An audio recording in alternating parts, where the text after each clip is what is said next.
Bora falar dos resultados do Banco da Amazônia, que teve uma queda de 20% na cotação desde as suas máximas, que foram causados principalmente por causa da alta inadimplência batendo nos lucros, porém o banco ainda continua com bons indicadores. Então será que essa queda hoje seria um problema ou uma oportunidade? Olá pessoal, meu nome é Rafael. Peço para curtir e comentar o canal desde já, me ajuda muito. E se você não conhece o canal, curte esse vídeo, se inscreve, porque me ajuda muito e não custa nada. E sobre os destaques do Banco da Amazônia, um ponto positivo é que mesmo em momentos negativos, o Banco da Amazônia não se esconde, enquanto outras empresas, normalmente quando vão colocar os seus destaques, não colocam algumas quedas, alguns eventos pontuais. O Banco da Amazônia, ele cita que olhando o acumulado dos 9 meses de 2025 versus 2024, o lucro caiu em cerca de 6,8%, o patrimônio líquido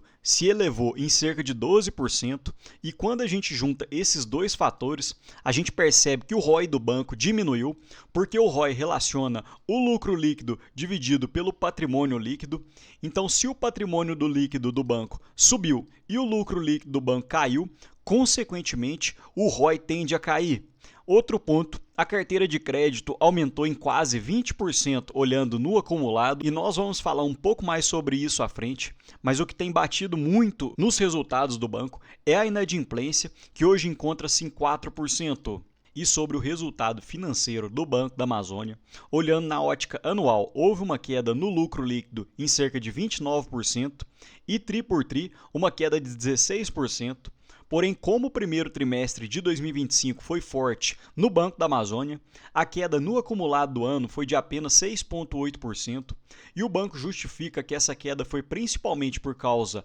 da Resolução 4966, que fez com que a inadimplência do banco tivesse que ser contabilizada de uma forma um pouco mais criteriosa, de uma forma mais rígida. E outro ponto é que o banco tem aumentado os seus investimentos. Vamos falar um pouco mais sobre isso nos próximos slides. E conforme já mencionei nos destaques, percebam que o patrimônio líquido do banco vem crescendo ano após ano, e esse é um ponto muito positivo, porque normalmente o banco utiliza do seu patrimônio líquido principalmente para poder fazer mais empréstimos, para poder girar o seu dinheiro e conseguir emprestar a juros. Porém, percebam que como o lucro líquido do banco vem caindo, olhando principalmente na ótica anual de 2025, o ROI do banco, consequentemente, acaba caindo, saindo de 21% em setembro de 2024 para atualmente na casa dos 15,6%. E falando um pouco sobre o resultado financeiro do acumulado de 2025, que seria, entre aspas, o fluxo de caixa do banco, os bancos normalmente ganham dinheiro de duas formas, ou emprestando a juros, que encontra-se nessa primeira coluna, ou através de receitas com serviços, que se encontra na coluna indicada. Então, falando sobre o primeiro braço de empréstimo com juros, o banco teve 4,7 bilhões em receitas de intermediação financeira, porém houve 4,1 bilhões entre perdas esperadas e despesas de intermediação financeira. Consequentemente, o resultado do banco foi de 520 milhões e outras receitas operacionais ficaram na casa de 2,3 bilhões. Porém, houveram algumas outras despesas que ficaram na casa de 1,9 bi. Então, o resultado operacional ficou em torno de 880 milhões. E tirando já os tributos sobre o lucro líquido dos 9 meses de 2025 do BASA ficou em torno de 800 milhões. E um ponto positivo já sobre o desempenho operacional, o BASA conseguiu crescer as suas operações de créditos, olhando no acumulado de 13,7 bilhões para 17,8 bilhões, o que foi uma alta de 30% no período, mesmo diante dos desafios com a adaptação da Resolução 4966, que houve a maior perda de crédito esperado de um provisionamento mais recente, e um cenário conjuntural desafiador do agronegócio, que vem impactando principalmente a carteira do BASA, assim como vem acontecendo com o Banco do Brasil. Porém, nós vamos ver no final dos slides em que eu fiz um comparativo entre o BASA e o Banco do Brasil, e hoje eu acredito que o BASA tenha sido mais impactado na cotação do que realmente foi na sua carteira de crédito. e o Basa tem uma vantagem muito grande em relação a outros bancos, principalmente pequenos bancos, é que o Basa é o único banco que pode fazer os empréstimos com o Fundo Constitucional de Financiamento do Norte. Consequentemente, o Basa acaba ganhando juros e receitas através desse fundo constitucional,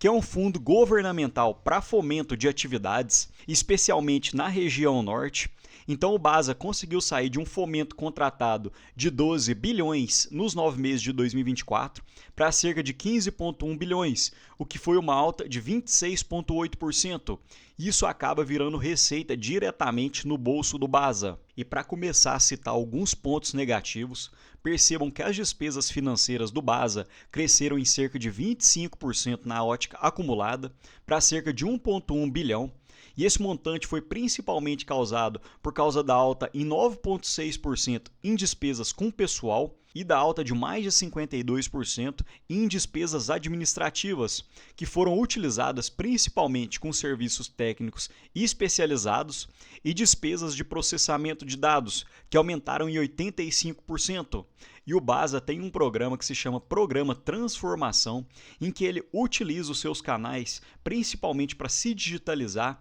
para poder explorar novos mercados, principalmente nessa era digital. Então o Basa está realmente investindo muito pesado nessa área de serviços técnicos e de processamento de dados, porém eu acredito que isso acaba virando receita para a empresa, visto que o Basa tem conseguido melhorar os seus índices, tem conseguido melhorar os seus empréstimos, a sua carteira de crédito tem aumentado, então eu acredito que no futuro essas despesas devam diminuir e o Basa continuará ganhando através do investimento atual. Outro ponto que o Basa destaca é que, apesar da elevação das despesas, o índice de eficiência operacional encontra-se em torno de 30,9%, o que é um dos melhores índices. E para esse indicador, quanto menor, melhor, porque ele relaciona basicamente as despesas sobre as receitas. E eu queria chamar a atenção nesse ponto, que é a inadimplência do Basa, que foi aumentada saindo de 2,29% nos 9 meses de 2024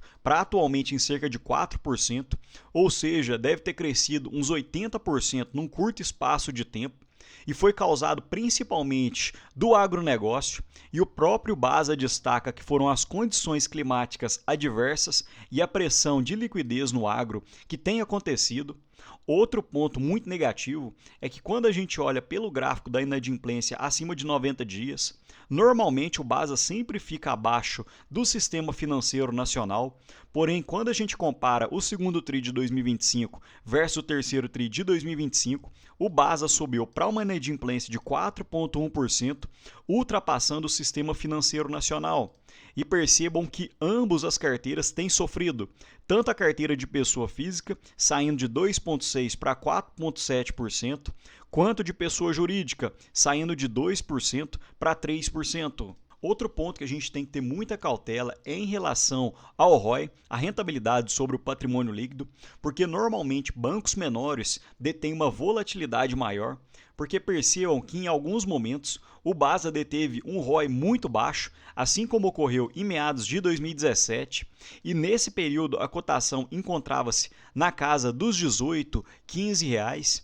e após isso, quando o Basa começou a melhorar a sua estrutura, saindo de um ROI de 3% para mais de 20% em 2021, a cotação nesse período subiu mais de 500% num curto espaço de tempo. Então, normalmente, os analistas gostam muito de olhar para o ROI, para esse setor, para o setor bancário, porque quanto maior o patrimônio líquido, em teoria, melhor o banco consegue rentabilizar. Consequentemente, isso acaba virando lucro no bolso do banco. Outro ponto é que o Basa anuncia proventos entre dividendos e JCPs apenas uma vez no ano, em abril, e olhando os últimos 5 anos, o Basa tem tido um bom dividend yield médio na casa dos 8,3%, e o dividend yield atual, com essa cotação, gira na casa dos 10%. Outro ponto de destaque é que normalmente o Basa solta o aviso aos acionistas de JCP em meados já bem próximo de março,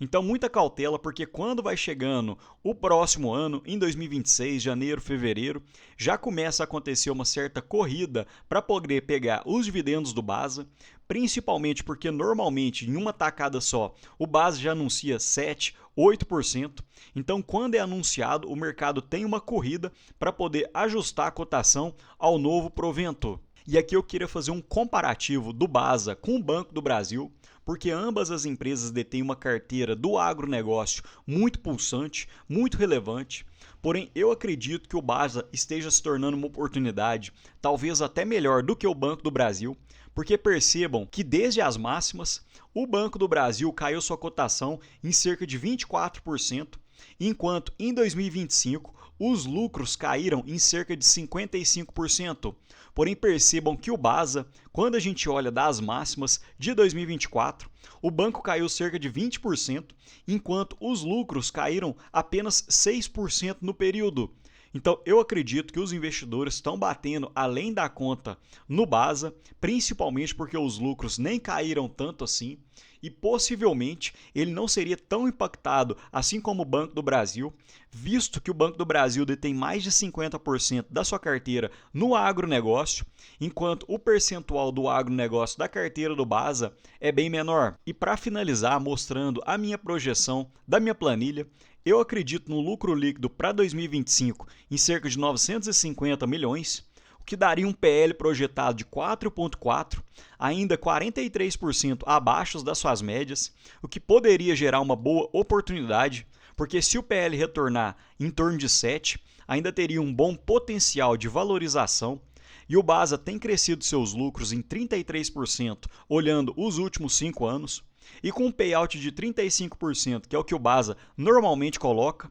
daria um dividend yield para 2026 na casa dos 8%. E mesmo que a rentabilidade tenha caído olhando os últimos trimestres, o BASA ainda detém um ROI de 15%, enquanto o Banco do Brasil hoje encontra-se com um ROI de 8%. Então o BASA ainda consegue entregar uma rentabilidade real de IPCA mais 12%. Mas me conta aqui, pessoal, vocês gostam desse tipo de vídeo, de empresas um pouco fora do radar, sem muita expressão entre os analistas? Me conta aqui embaixo nos comentários porque vocês me ajudam muito. No mais, deixo um ótimo dia para vocês e um abraço.